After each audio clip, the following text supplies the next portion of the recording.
Now, before we read our next book, I want to talk about the way that we play with our families and how we play together.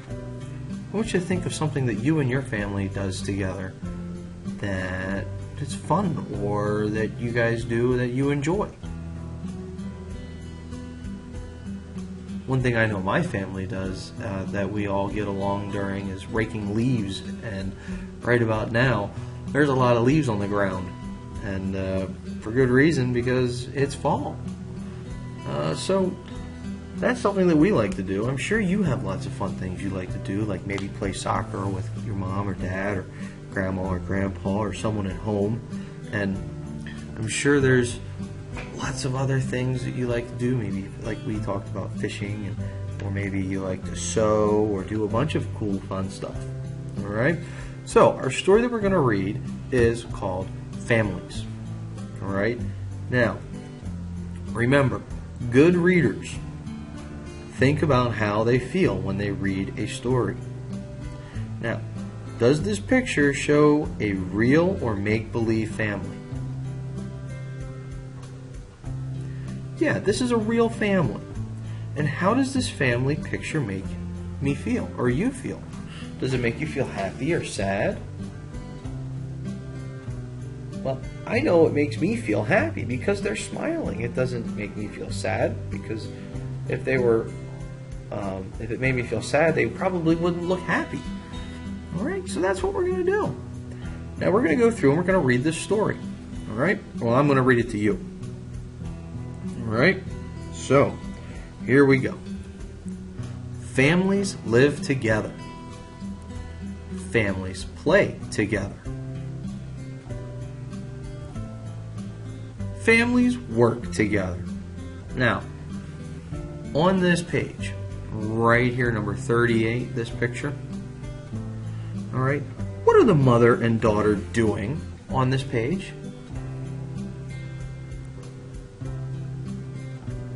Yeah, they're sewing. They're sewing together. Maybe they're making a dress for the girl to wear, or maybe they're making a new pair of pants or a pillowcase. But that's what they're doing. All right? Let's move on to this page. Families can be big or small. Now, I want you to think, is your family really big like this family, or is it small like this family?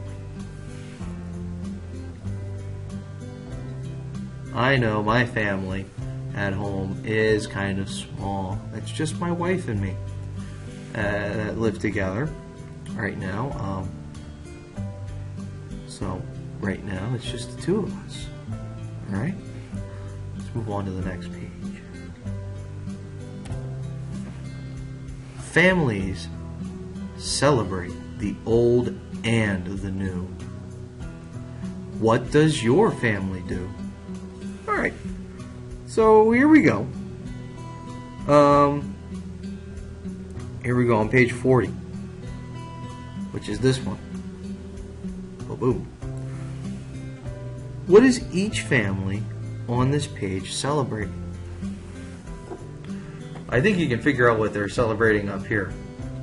That's a birthday. And down here, what are they celebrating? They're celebrating this little guy or girl right here. They're celebrating the birth of their child, or the day that their baby came into this world. Alright? So they're both celebrating the same day, just at different times. They're celebrating this baby's first day in our world, and they're celebrating this man's many years in this world, but on his birthday. Okay, it's the day he was born. Alright. So there you go.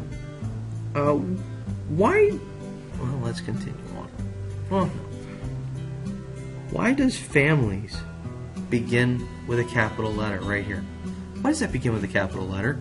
Remind me, I'm drawing a blank. Ah, that's right. It's the first word in the sentence.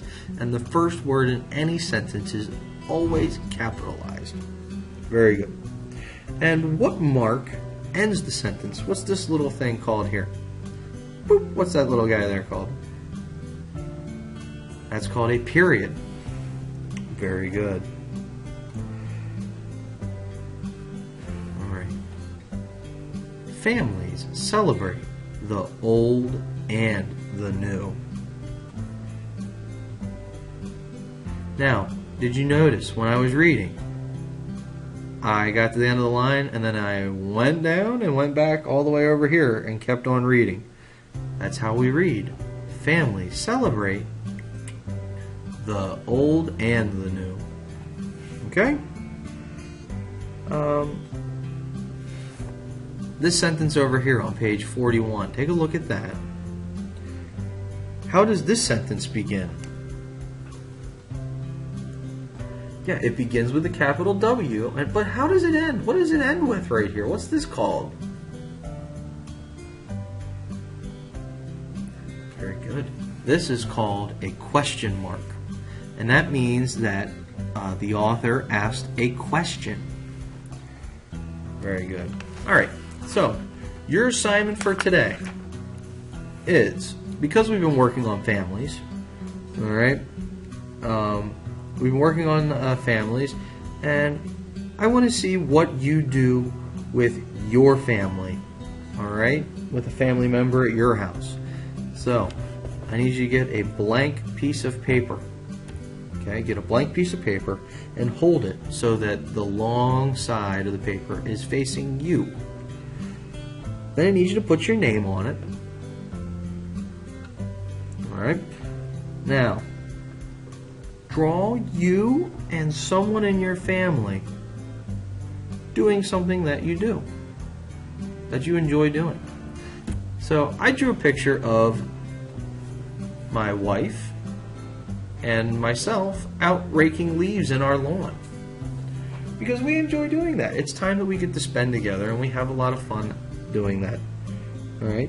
If you want, you can label the people in your drawing. So maybe you would write, you'll write me to mark you in your drawing, and then write maybe mom or dad or your brother's name or your sister's name, or maybe anyone that you're out having fun with.